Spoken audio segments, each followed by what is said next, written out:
Mwanamke imara ni yule ambaye anatumia fursa za benki. Mwanamke imara ni yule ambaye alikuja kujiunga na Kafiti Foundation ili kuchukua mkopo ambao atautumia vizuri, ajenge uchumi wake ulio bora kwa ajili yake yeye, familia yake, lakini ashiriki katika ujenzi wa uchumi wa nchi yake. Huyo ndio mwanamke imara. Lakini pia mwanamke imara sio yule ambaye akiona mwanamke mwingine amefanikiwa kiuchumi anapata wivu na badala ya kujifunza anaanza majungu, anaenda kwa mganga.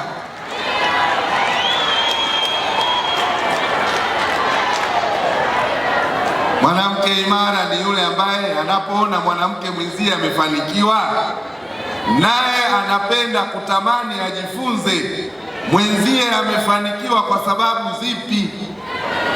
51% ya wananchi wakazi wa Mwanza ni wanawake. Kwa hiyo wanawake ni wengi kuliko wanaume. Huu bunge sio wa kwangu. Mimi natoa ndoano, sitoi samaki. Kazi yangu ni kukufundisha uvue. Kazi yangu sitaki mwana Ilemela apige mizinga. Ilemela we! Tunataka kila mmoja atoboe katika kipindi changu cha miaka 5. Leo tunakwenda kukabidhi mikopo kwa mamalishe zaidi ya 400 awamu ya kwanza. Mamalishe mpo! Mamalishe mpo! Leo sasa pochi inakwenda kujaa. Mwambie jirani yako pochi inakwenda kujaa. Sasa sio tutoe hizi hela mwende kwenye kicheni party, hapana. Si ndio? Mamalishe 1000 tulionao hapa ndani. Ofisi ya Kafiti Foundation itakwenda kugawa gesi bure leo. Hapo nje tuna gesi 1000. Mamalishe utaondoka na gesi yako mkononi, usiondoke bila gesi hapo. Lakini vile vile utaondoka na vazi la kupikia ili usichafue mboga na chakula. Awamu ya kwanza tunakwenda kutoa mikopo kwa wajasiriamali wadogo 700.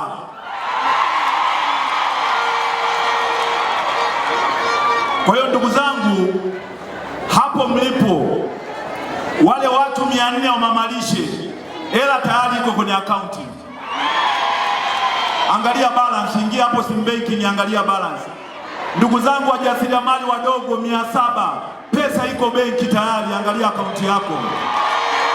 Nimeshuhudia mamalishe na babalishe wamepewa mitungi 1000. Hiyo kwangu ni faraja sana, kwa sababu sisi mamalishe na babalishe tuna kauli yetu tunayosema vaa kishua, pika kishua, kuwa mamalishe na babalishe wa kishua.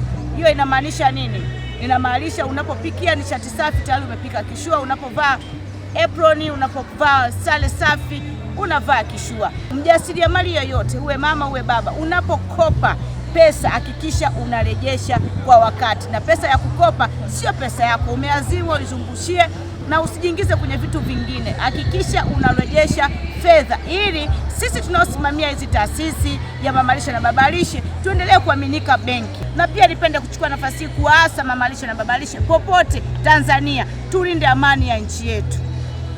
Bila amani ya nchi yetu, ndugu zanguni mamalishe na babalishe, hatuwezi kupika chai, hatuwezi kupika supu, hatuwezi kufanya chochote. Hivyo basi tukiwa kazini kwetu tutangaze amani, mshikamano katika taifa letu. Taifa letu ni taifa lenye upendo linaloongozwa na Dr. Samia Suluhu Hassan. Juzi kati tumeona ameonyesha upendo wa agape kuja tu kukaa na mamalishe na babalishe. Kama wewe ni mamalishe, ni babalishe, tangaza amani kila muda, tangaza amani kwenye biashara yako.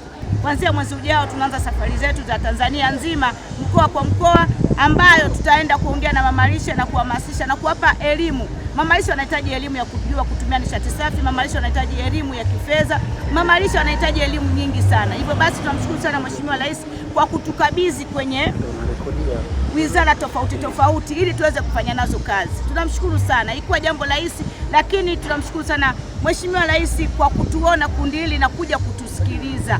Jambo nalotaka kusema, lazima mamalishe na babalishe tutoke kwenye mkaa na kuni, tutumie nishati safi. kuwa salama. Sio mpika vitumbua, sio mpika bagia, sio mpika chapati. Tunahitaji kutumia nishati safi.